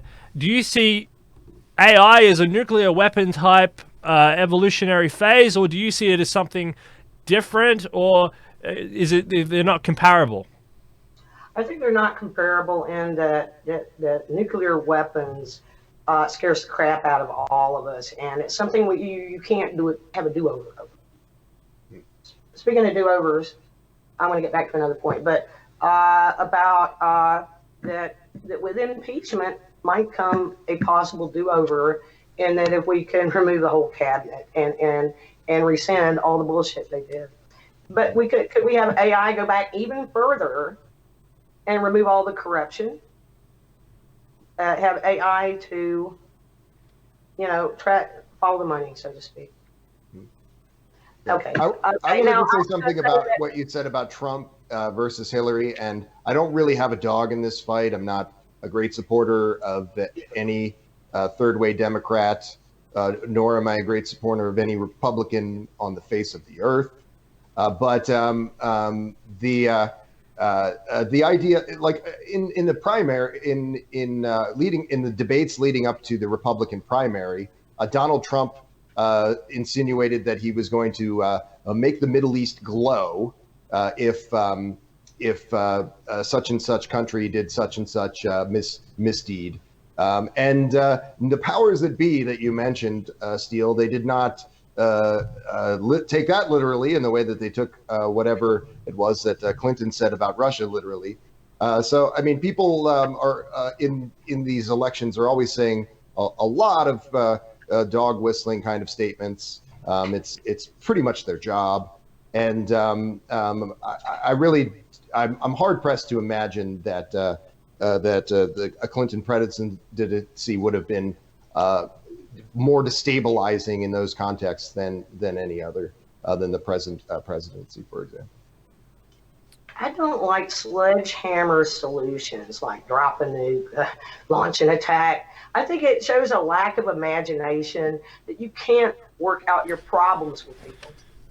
The reason, Alex, I brought up nuclear weapons is because a lot of people perceive anything other than narrow AI as potentially a weaponizable or a entity, something that might be banned on a universal level, and the people who develop AI, is put in chains essentially. Because people are scared of its potential power, whether it's So that's the reason I brought it up, because nuclear weapons is something that's explicitly dangerous, and yet the people who we're talking about being greedy and selfish and Middle East glowing or Russia retaliation, but we're still here. Yeah. There's many things that have caused that situation, and I just don't think it serves us to compare it to AI, because it's a much different field. For one thing, AI could be in the hands of the script kiddie next door, not just like nation states, corporations. There's a difference. Yeah, it's a huge difference, and I think the central flaw in the thinking of them is at the same is some kind of magical thinking, where you're assuming that advanced algorithms are on this near-term trajectory to becoming self-aware and doing some nefarious thing. Those two things, neither of those things is a likely outcome. Perhaps in some decades, when I am fully merged with a machine. I might assume that a machine might have those capacities. But by the present day design standards, this is a huge, huge piece of magical thinking that people are engaging in when they're thinking about the state of computer science. I don't think AI can be inherently evil, and I want to just throw paper clips at Nick Bosch for a moment. But I think we've got to make sure we don't bring our biases into it. That's the only way it gets evil, if we made it that way. Yeah, and that's it's hard to do. It's hard to eliminate your biases when you're programming the paperclip maximizer. If you've seen any of those TEDx talks or TED talks about how they programmed AI to do certain tasks, and then how it figured out how to do the tasks, go from A to B. I remember one time. That's Sorry, Ben. Yeah. Oh, no. I was just going to say that this. Oh, please go on, Steele. I wanted to. So I saw in one TEDx or TED Talk, a woman was describing how they programmed an AI to basically move from point A to point B on the virtual landscape, and it decided it was programmed to move it the quickest way it could, and it decided the best, quickest, most efficient way for it to do it was to keep bashing itself into the floor until it glitched through the floor and then zoomed through where there was the gravity, the artificial gravity or artificial, and zoom through and then pop back up. So it tried to use a glitch maneuver. Or I've seen AI do funny things where it's an assembled person or something, and then it stretches itself out as a line and just falls on the target. I mean, technically, it achieves its goal, but it's not like we would think an AI should be doing it. We would have thought it would have walked there or something, but no, it transformed its whole self into a technical victory, but in a funny way. How do we get around some of these problems? Start with you, Alex. Of AI being programmed to do a function, but it's not. It doesn't do it in a way that is intuitive to something that we comprehend. Right. It may be thinking outside the box better than we do. It may be a better lateral thinker.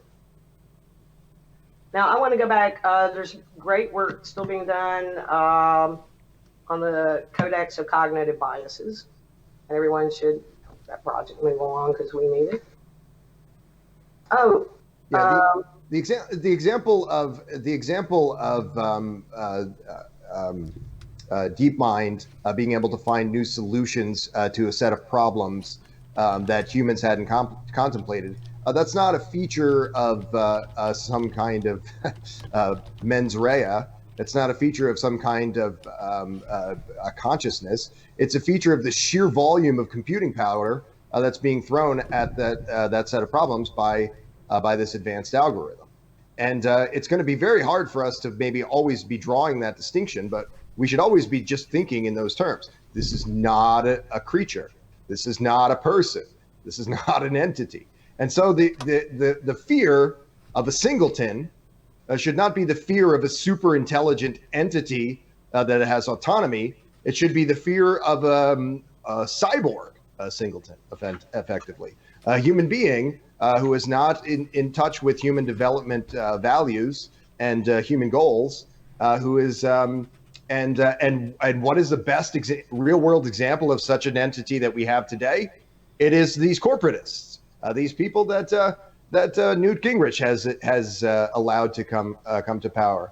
These people that a lax regulatory regime has allowed to come to power, and the way that we're going to see that this does not become this corporate overlord does not become a corporate overlord on acid in the course of the 21st century is doing these kinds of things that we're talking about, seeing that people take an active interest in something like a universal a direct digital democracy, take an active interest in that level of transparency and that level of distribution of power. And people are not interested in this. These commenters, they're pretty interested in being bootlickers for those existing corporatists, and pretty interested in seeing that the cyborg singleton is the one who sets the agenda for the remainder of the 21st century. They're not too interested in seeing that you are. They have entirely too much ideological baggage to begin thinking in those terms. You mentioned human development. Well, human development gets stunted and thwarted when our life's blood has to serve other agendas. And I want to get at the black box problem. How do we avoid the black box problem? Can you explain to us what the black box problem is? It means like, how the hell did it's that DeepMind thing? Yeah, it's like we don't know how unless we can make it more accountable, and blockchain is one of the ways. Unless we can make make the AI explain its work, but we don't know how it got there. And it's important that we know how it got there to be sure it reached the right conclusions. It's like when you're in school, you know, you got to learn how to, you know, if you just come up with the math answer, you get like half a point. But if you can show you're working, you get a full point. So it's you go back to school in that way with it. But yeah, no, it does. I mean, this idea. So the example that you guys already gave was of how DeepMind was able to come up with a novel solution to a problem, and we're not exactly sure. We can't track exactly how it came up with that solution because nobody has the time to go through all of that code and see and interpret that. Nobody has the time or the ability to do that. But this is a pretty small problem relative to the set of circumstances that would unfold if we start having the algorithms of this strength influencing our lives. I mean, it's good to know what's happening and why it's happening, but if the net effect is that grand human challenges are being solved, I don't know that people are going to care so much that they can't see the whole schematic of how that happened. They'll understand it well enough. Every time I push the start button on my microwave, I don't need to look at a series of blueprints as to how that microwave was designed. I'm just happy that it was a good outcome and that now my food has been reheated. What if we have AI policing AI? What if we have a set of algorithms, some kind of neural network, an ANN or a CNN, so that there are already feedback AIs to check on the work of the first one. But if we implemented something like that, that might work. Because, it's kind of like your DNA and your RNA, how they interact, how they kind of police each other in a concert, or it's big in this topic is really big in the nano circles, nanobots, nanoswarms. You've got nano police, ensuring that they don't replicate out of control, or that they're doing the function that they've been designed to do, and that they have a specific capacity and tools to deactivate and eliminate nano threats that go astray from their coordinate, from their task, from their set task, whatever that is. And if some malevolent force has set a task that's malevolent, well, then the nano police are essentially like the real police. You can use a car to drive on the road to go shopping, or you can use a car to run people over, and one of those is illegal and one of those is immoral, right? So, so it's the same thing with the police. If you're going to try and run people over in what's gone from a car to a weapon, the police will intervene, and this is the same with these nanobots. So, Alex, you've hit on a really good point there. Why not use some sort of algorithmic policing mechanism in order to enforce the law, enforce regulation in that way? But how do we prevent that policing AI from being hijacked, algorithmically poisoned? That's kind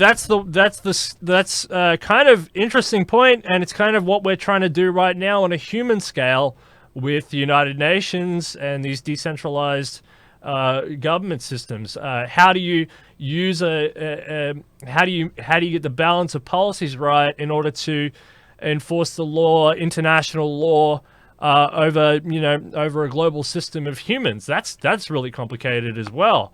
So I suspect that we're going to take a lot of the lessons learned, and I don't think it will be as hard in that way to enforce over some sort of digital regime. What do you say, Ben? How do we enforce those laws? And is that a good idea, the police mechanism for algorithms? There's a lot of things that could be unpacked in that set of concerns.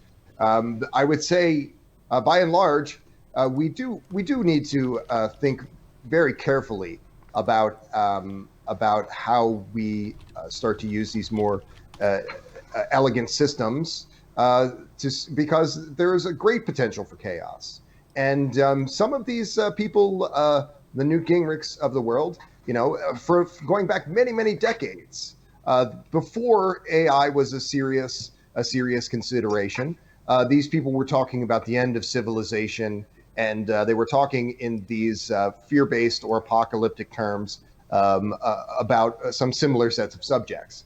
And those concerns are not wholly without merit.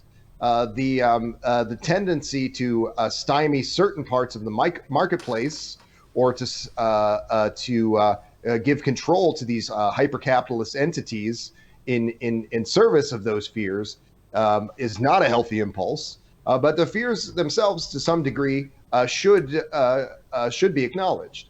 So when someone like yourself says, like you said a moment ago, that it's a big undertaking to start to construct these transnational entities, or something like AI-run governance on any scale, you are right.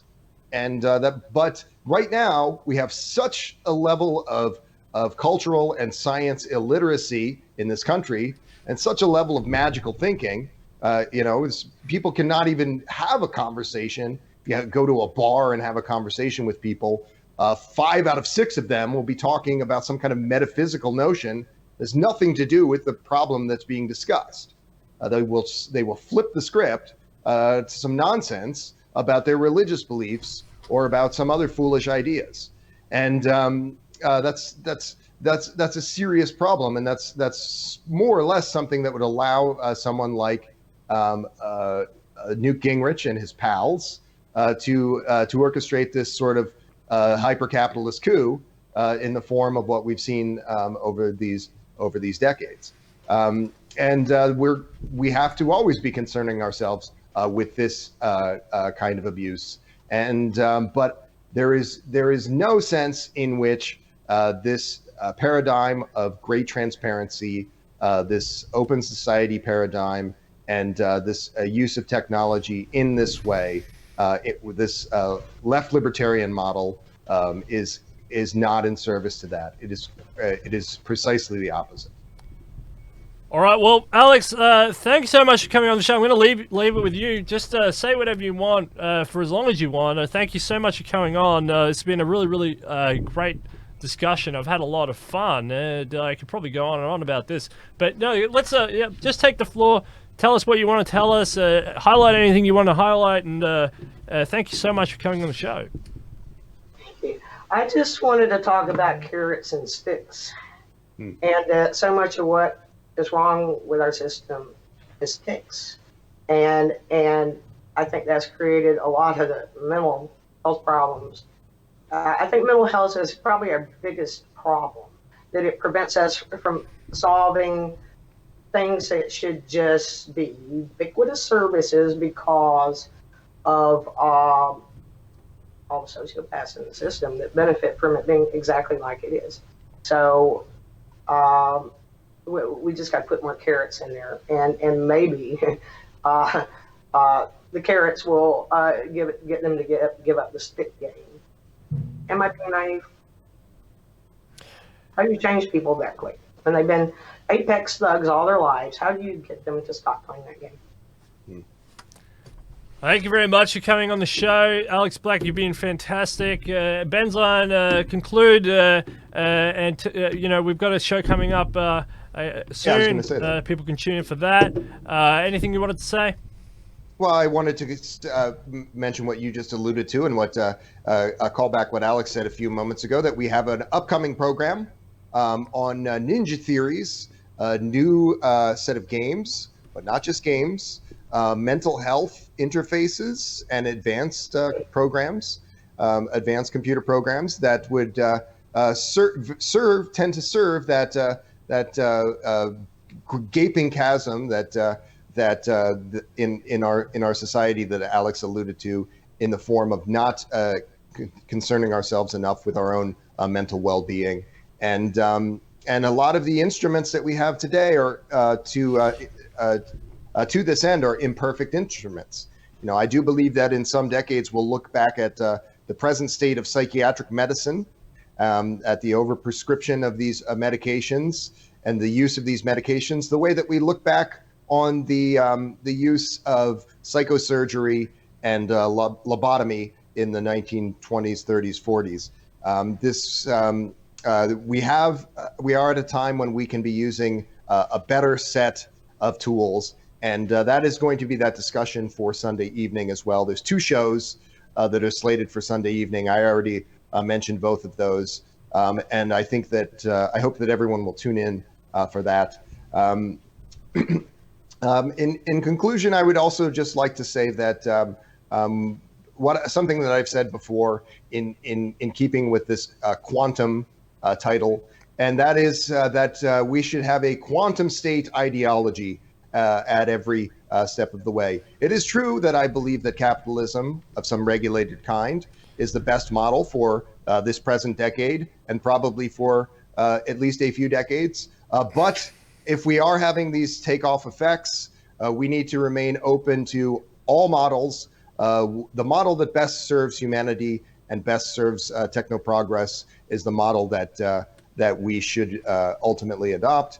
And no one knows what that is yet. So particularly if we are experiencing something like 1,000 years of history in 1 year, as is a way that Ray Kurzweil refers to this takeoff effect, we need to keep a very open mind about how we're going to deal with a change of that kind. Also, I would like to say in conclusion, please continue to support the United States Transhumanist Party. We're going to be doing some exciting shows in the coming weeks about new developments for the United States Transhumanist Party. Please take the first step of going to transhumanist-party.org/membership and signing up. From there, you will have a good vantage point to see some of these exciting things that we are doing. You can also check out benzion2020.com and keep up with what we're doing with this Guinness record and other exciting developments for the coming weeks and months.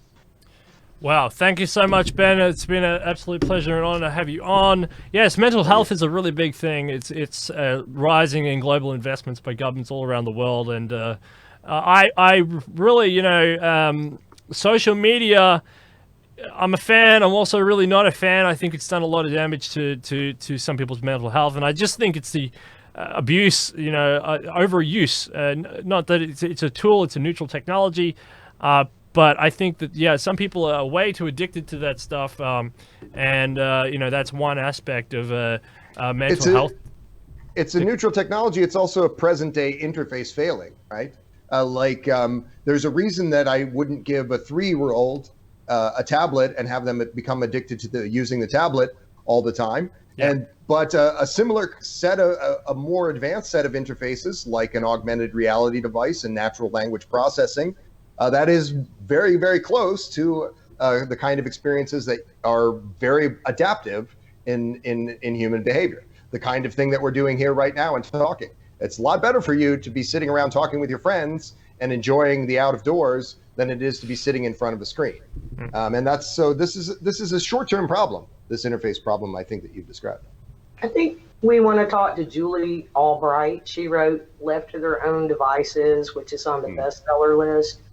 She's done a lot of speaking. I don't know if she's got time for us, but she could speak directly to this, how technology doesn't serve us, and how millennials are walking around like zombies. But check out it time.